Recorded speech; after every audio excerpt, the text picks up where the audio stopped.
This is CBN NewsWatch. Hello, everyone. Thank you so much for joining us for CBN NewsWatch for Friday, May 1st. I am George Thomas. Americans across the country are growing restless and ready to get back to work.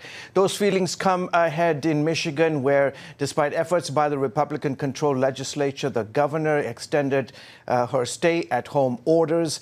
Our senior Washington correspondent Jennifer Wishon explains. Despite protests by hundreds of Michiganders at the state capitol Thursday, and efforts by the Republican-controlled House and Senate, Democrat Governor Gretchen Whitmer signed 3 executive orders extending the state's emergency and disaster declarations through the end of May, saying scientific data shows the state isn't out of the woods yet. Can't put a hard and fast timeline because a lot of this depends on human behavior and our ability to observe these best practices. Some residents see it as a political power grab. I've had enough of being told what I can and cannot do. I've had enough of worrying about bills and making money. No, especially a politician, has the right to devalue an individual by labeling them non-essential. There were tense moments. State Senator Dana Polhanke tweeting, "Directly above me, men with rifles yelling at us. Some of my colleagues who own bulletproof vests are wearing them." Michigan has been hit hard, registering more than 40,000 cases, suffering nearly 3,700 deaths. But not everyone buys the numbers. I do think that we have a virus, but I do think that the numbers are inflated. I think it's all political. Republicans who control the legislature think the governor is overstepping her authority. At this point in the COVID crisis, what can the governor accomplish alone that she can't do together with the leadership of the House and the Senate? The House passed a resolution allowing the Speaker of the House to take legal action against the governor for her actions during the pandemic. She's facing a number of lawsuits, including one by 5 businesses arguing her pandemic-related executive orders have shuttered civil society, placed 10 million people under house arrest, and taking jobs away from nearly 1.2 million people, all without due process of law. My husband's an electrician, and he cannot go back to work supposedly until May 7th, as long as that goes through, but he can go out on a golf course as of today. I don't think it's fair to start making those provisions. It is very important that we as Americans stand up for our Constitution and for our civil liberties, because as we know, government continues to take and take. In the coming days, Governor Whitmer says she hopes to reopen certain sectors of the economy, like construction. Jennifer Wishon, CBN News. Our medical reporter Lori Johnson is here now with an update. Lori, yesterday President Trump announced new measures to help senior citizens. What are they? Well, we know that senior citizens are particularly hit hard by this virus. We've been talking so much in the last few weeks about how the death rate is going down. Now people are thinking, scientists, it might be 1%, maybe even lower. But, George, that's not across the board. If you look at people ages 70 and above, the death rate among people who contract the coronavirus is anywhere between 9% and 14%. Wow. That death rate goes up as age goes up. And what's really shocking and so disheartening is of all the deaths of coronavirus in the United States, 20% are people in nursing homes. 1 out of 5 deaths from this coronavirus has occurred in a nursing home. We know recently in Massachusetts, 1 nursing home had 70 deaths. And so investigators are looking into what went wrong. And it looks like, among other things, this was a poorly staffed nursing home. They're not necessarily blaming it on the staff, but just of the way that it's set up. Not very well staffed, and they didn't have the PPEs. So the president has now established a commission for nursing homes, and among other things, the federal government is stepping in. The FEMA is going to be giving PPEs to these nursing homes, personal protective equipment. That's so important. VA employees are going to be helping out some of the nursing homes that are particularly run by the VA. These are nursing homes where our nation's heroes, our World War II heroes, are staying. And so this is very helpful. Also, the National Guard is being deployed to some VA hospitals, or rather nursing homes, to help out there to disinfect, to clean these nursing homes. And also, this is really interesting too, National Guard troops are actually substituting for senior citizens who volunteer, because think about it, our volunteers are oftentimes retired people who have more time on their hands than working people, and these are the people who volunteer at our food banks and at our election polls. I know at my polling place, everyone who works there is a senior. And remember, as these restrictions, as these stay-at-home restrictions are being lifted, they're not being lifted for senior citizens, regardless of whether they live in a nursing home. So these folks need to maybe not go back to their volunteer and instead let the National Guard do their volunteering for them. I'm curious, aside from the seniors, what other vulnerable populations are getting special treatment? So we've been seeing that the death rate and the outbreak rate is disproportionate among some of our minority communities, particularly minority communities who are in low-income areas. And so what's happening is there's going to be proactive testing in some of these communities, talking about African-American, Latino, and Asian American communities, particularly low-income communities where you have multi-generations living in the same house, especially small homes. They're going to go in and test these folks proactively, and if they find cases, isolate them and treat them that way. Contact tracing. Okay, terrific. Thank you so much, Lily. As always, we appreciate it. We will move overseas now, where Our Crowd, one of Israel's leading funding organizations, is taking on the challenge of beating the coronavirus. As Chris Mitchell reports from Jerusalem, they just announced a major step to help provide a vaccine for the world. Take a look. 2 months ago, as COVID-19 began taking its grip on the world, CBN News reported on the research and development of a vaccine by the Migdal Research Institute. We've reached a winning formula for vaccination of poultry, which worked very, very nicely. The Institute's work toward that poultry vaccine started in 2016, which gave Migdal a 4-year head start against this sickness because it's similar to the human virus. So we're now backing this project, and we're just beyond ourselves in terms of hope and optimism that this kind of project coming out of Israel's Galilee can bring potentially very, very good news to the world. Jonathan Medved, founder of Our Crowd, held their annual summit just before the pandemic. He chose to fund this research under a new company called Migvax.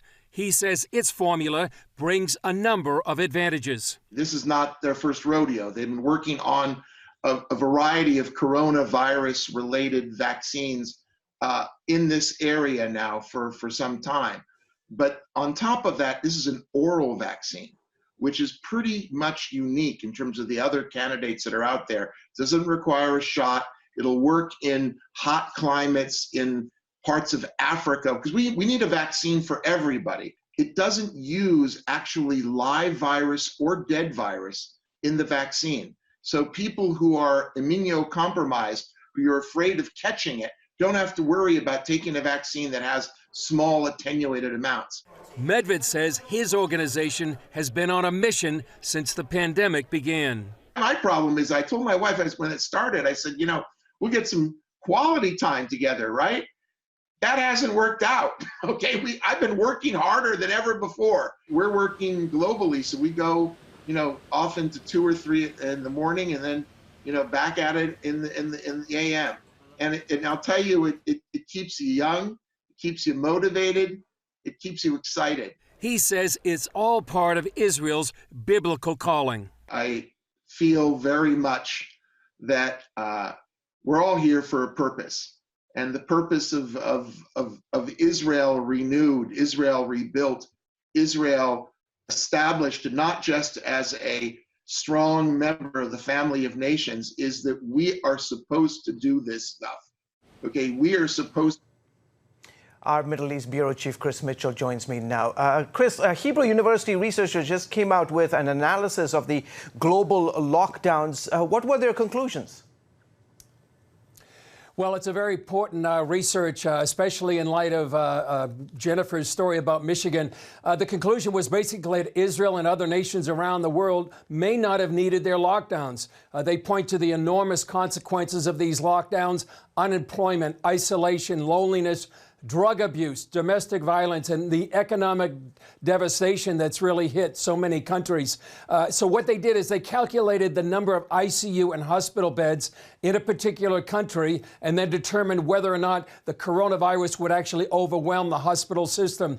And they said here in Israel it didn't. There were a few countries, I think the UK was one, they said probably needed a lockdown. But they said a combination of social distancing, hygiene measures, masks, and separating those at-risk populations would really be good for their population. They actually looked to Sweden as the model, and one of their conclusions, George, was that the cure really has been worse than the disease. Chris, Israel just celebrated its Independence Day. Why was this one so different? Well, this one was so different because of COVID-19. They had no celebrations like they usually do, no big fireworks displays. Actually, Israel was on a total lockdown from, say, 5 o'clock local time Wednesday night to about 7 o'clock Thursday morning. That was sort of their July 4th, and they wanted to prevent people from getting together for the barbecues and the family gatherings that people traditionally do. They did have a flyover to the healthcare workers, just like they have in the U.S., but, you know, George, if you look back 72 years of Israel as a nation, it is still a miracle. It has tremendous prophetic significance. And the conclusion for many people, it says in Hebrew, Am Israel High, the people of Israel live. After 2,000 years, Israel is back together. And as we heard John Medved of our crowd, you know, they are the ones they believe to be a light to the nations. They're the ones that they want to get a cure for cancer. They want to find a vaccine for COVID-19. And so really, after 72 years, Israel is still a miracle. This is a special season in the Bible called Counting the Omer. What is that, and why is it important for Christians? Well, George, it's found in the book of Leviticus, you know, from Passover to Shavuot, which is the word for Pentecost in Hebrew, Pentecost meaning 50 days. The Omer in the times of the Bible was a measure of grain. And so what Leviticus says is count the grains from Passover all the way to Shavuot, 50 days. Now we know Shavuot as Pentecost, the day when the Holy Spirit came down and the church was born. Now there's a link from Passover in the salvation when Jesus went to the cross and then rose from the dead, and then Shavuot when the Holy Spirit was poured out, and actually just in the upper room behind me on Mount Zion. So for Christians, it really has a lot of spiritual significance, counting the Omer from Passover to Pentecost. Chris, real quickly, what do you have planned on this week's Jerusalem Dateline? Well, more about what's happening here in Israel about the COVID-19. We have a story about Soapy, actually a state-of-the-art Israeli innovation, how to wash your hands. We have a story on Independence Day. We actually have an interview with somebody who was there on May 14, 1948. And we're going to talk more about the counting of the Omer there in this week's Jerusalem Dateline. Okay, terrific. I know the font says Chris Mitchell, medical reporter, but he really isn't. He's our Jerusalem Bureau Chief, my man. Chris, you can catch his program, Jerusalem Dateline, tonight on CBN News Channel at 9:30 Eastern, right here on our terrific channel. In political news, let's move on. Democratic presidential candidate Joe Biden is being called on to respond to sexual assault accusations. Tara Reid says she was assaulted by Biden while working in his office back in 1993. Reid told ABC News that she complained to the Senate Personnel Office that Biden had made her feel uncomfortable, but didn't mention the assault and has no record of the complaint. In a statement, Biden's campaign says the former vice president firmly believes that women have a right to be heard and heard respectfully. However, the statement went on to say the claim isn't true. The Little Sisters of the Poor will be back before the Supreme Court next week, this time virtually, for oral arguments in their case against Pennsylvania. The now 8-year-long battle is over their religious exemption from the HHS HHS contraceptive mandate. The legal group Beckett represents them and says, quote, now more than ever, as the Little Sisters work tirelessly to preserve the physical and spiritual health of the elderly poor in their care, it is important for Pennsylvania and other state governments to leave the Little Sisters alone and let them carry out their ministry in peace. Coming up, the right to worship at risk in America in the face of restrictions that many pastors believe have gone too far. That story in a moment.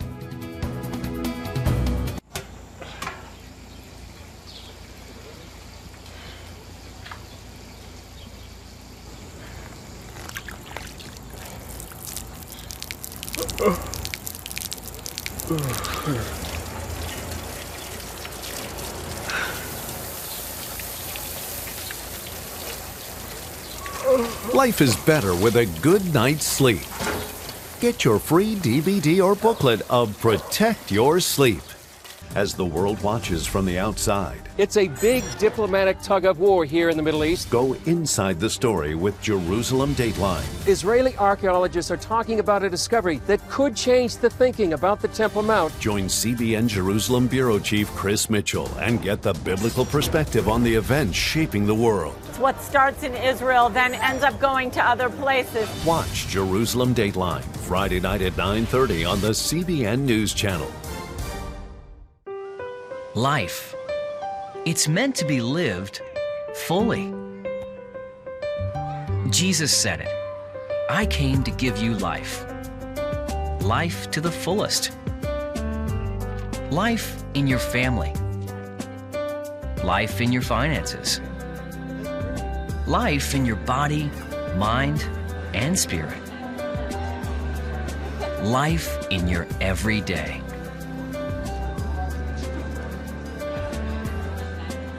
At CBN.com, we're taking what Jesus said seriously.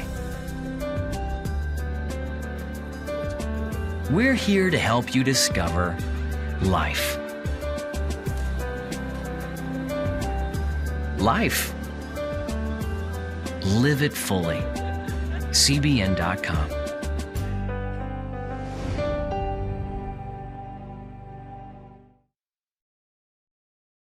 You are watching the CBN News Channel. Churches across California, like many in America, are facing challenges with worship services. Many pastors believe that even with following all the social distancing rules, their religious liberties are still at stake. Our Mark Martin talked with conservative radio host Todd Starnes about their fight. Todd, tell us about the legal battle in California over the lockdown and religious freedom. It's a big problem, not just in California, but really across the nation. But last week, a federal judge ruled that the state of California does have the right to ban churches from meeting together in corporate worship. Several churches in California filed a lawsuit, and they said, hey, look, all we want to do is have the drive-in church services. Some of the churches actually wanted to have in-person meetings, and the federal judge says, no, you cannot do that. And the state has the authority under the emergency orders to dictate and to enforce those policies. So where do things stand today?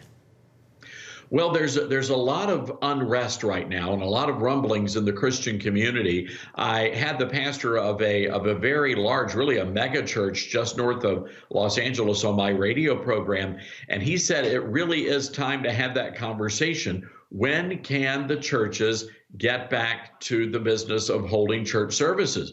And the pastor brought up a very interesting issue. His name is Dr. Paul Chappell at Lancaster Baptist Church. He said the problem is, unlike many of the other industries out there, whether it be the restaurant industry or the retail industry, that churches don't have a lobbyist at the State House really petitioning and lobbying on their behalf.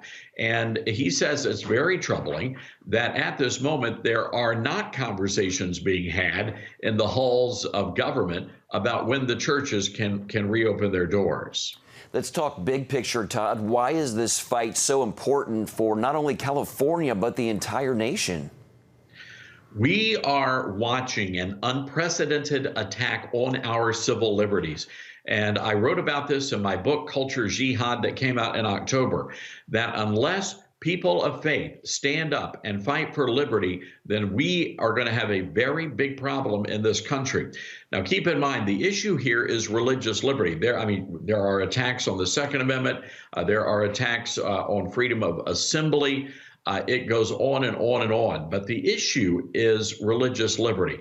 And I believe that religious liberty is our bedrock freedom. And if our government is able to crack religious liberty and weaken religious liberty, and by government, I mean these state governments, then I believe every one of our other freedoms is in jeopardy.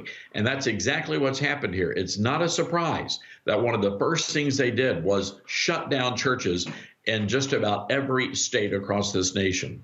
All right, Todd Starnes, thanks so much for bringing us up to date on this important story. Thanks, Mark. On October 1st, 1961, history was made when a tiny station began transmitting the first signals of the Christian Broadcasting Network. CBN, the Christian Broadcasting Network. And now, a new era has begun with the all-new CBN News Channel. Just moments ago, the Iron Dome intercepted an incoming rocket right on the Gaza border. Administering in this area, spiritual warfare is definitely involved. A 24/7 news network, bringing you the news you want from a source you can trust. In Kenya, 40% of the medical services are actually provided by these Christian hospitals. Let's talk about the economy. Believers here are joining together to win people to Jesus Christ. All your favorite shows now in one place. Go to CBNNewsChannel.com to find out how to get the CBN News Channel on your TV all day, every day. CBN News.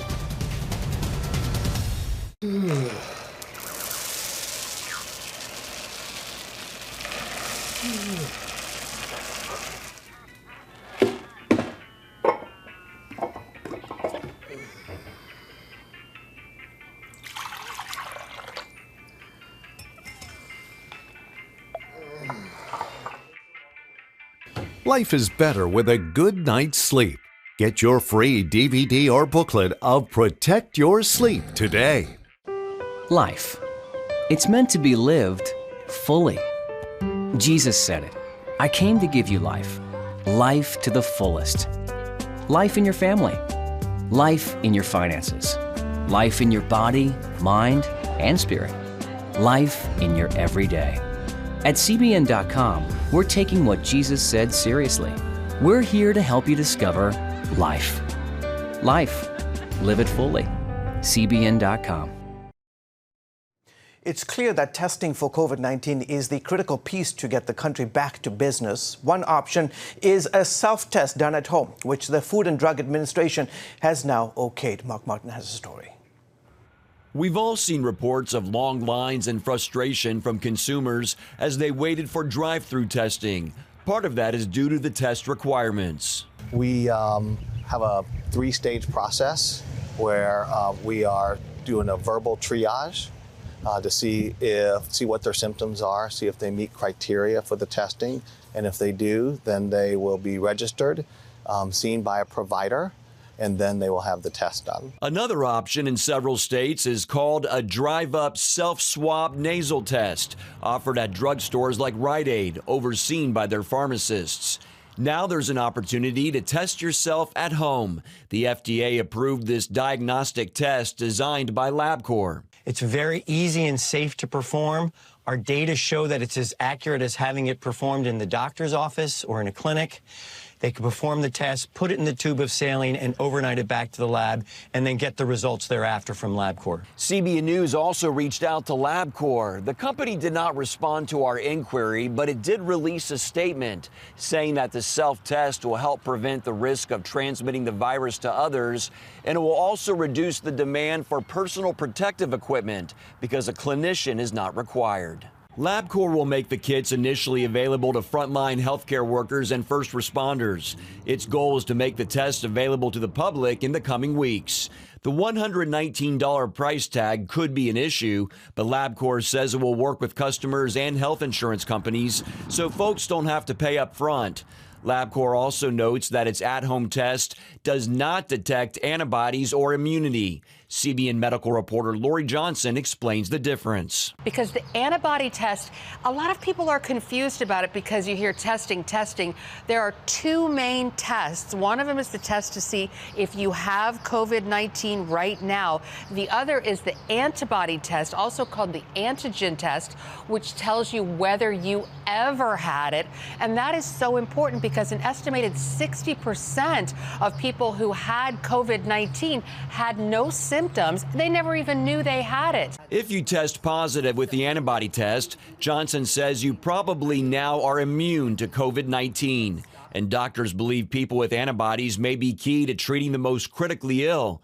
These former patients are donating plasma after they recover. Mark Martin, CBN News. Coming up, one pet owner is calling his dog's return home after a tornado a miracle.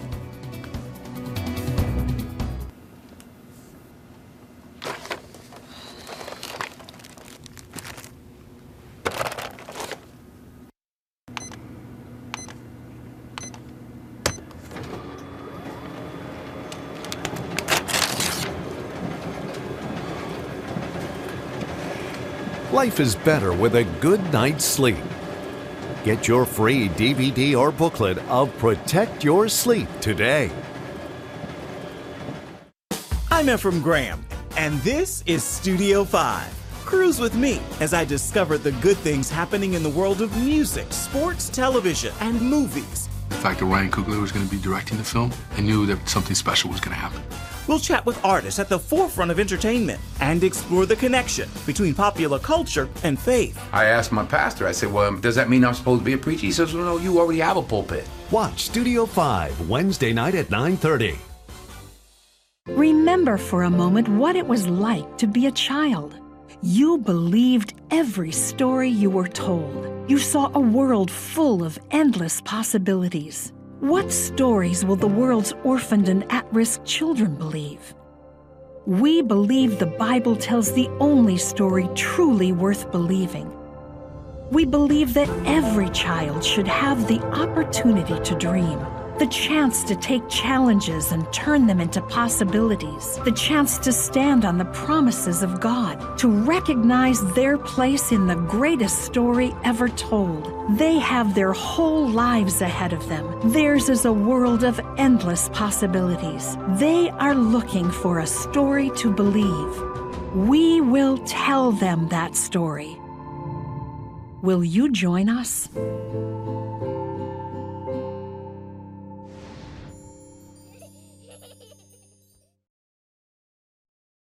Welcome back. A dog is back home with his family after being lost 54 days following a devastating tornado hit their home in Cooksville, Tennessee. Eric Johnson posted the good news on Facebook, telling friends, me and my wife would pray daily that God would keep her safe out there until he brought her back home to us.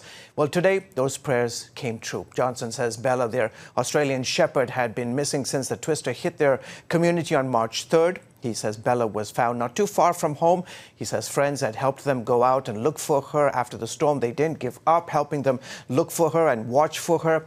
He also posted that Bella is doing well, has a full belly, and is sleeping in her bed where she belongs. That is it for this edition of CBN NewsWatch. You can find more of our news programs on the CBN News channel anytime or online with cbnnews.com. Connect with us by emailing us at newswatch@cbn.com. Okay, folks, thank you so much. Have a great rest of the day and a great weekend from all of us here. Goodbye and God bless.